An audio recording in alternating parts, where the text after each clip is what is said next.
Hi, Dyslexic Genius here, Brad Hurt. My phone number is 864-236-1680, or you can email me at dyslexicgeniushurt@gmail.com. I'm back on the Victor 3, and I'm going to talk about the motor board. This piece of cast iron here and this piece. The reason I had you take this piece off that mounts here is because if you're in the 50-50 solution of simple green and water, you're going to pull this out. This is going to rust. After you've cleaned all the grease off, I've done all that. There's 3 ways to do this. If you have an air compressor, 3 ways to dry it. 3 ways to dry it. You can blow it off with an air compressor. You can use a can of compressed air, or you can put your oven on warm, throw it in there for 10 minutes, pull it out, let it cool down. It won't hurt it. It'll dry, it'll evaporate all the water.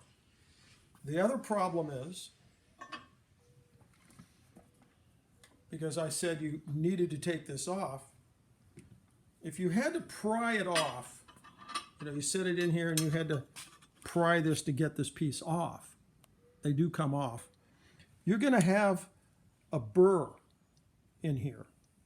And right here, if you can see this, you see these lines like this? That's from the milling machine when the factory did it. And they weren't too precise. They just run that mill across there and they went to go. I would take a fine file. I have this old used one. And I would gently hold it with my finger like this. And I would just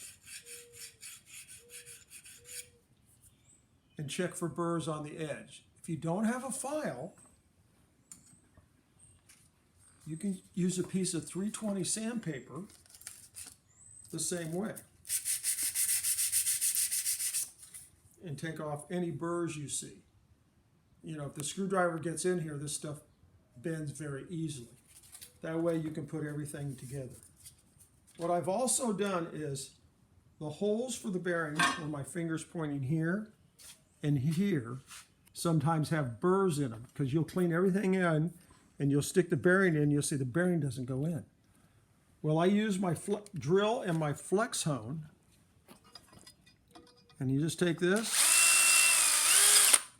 and that takes all the burrs out of this bearing area. I've also run the flex hone in here, because a lot of times you'll look in here and you can see the drill that they used leaves all these swirl marks and cruddy. These are just little pointers I want to show you, and that's my tip for the day.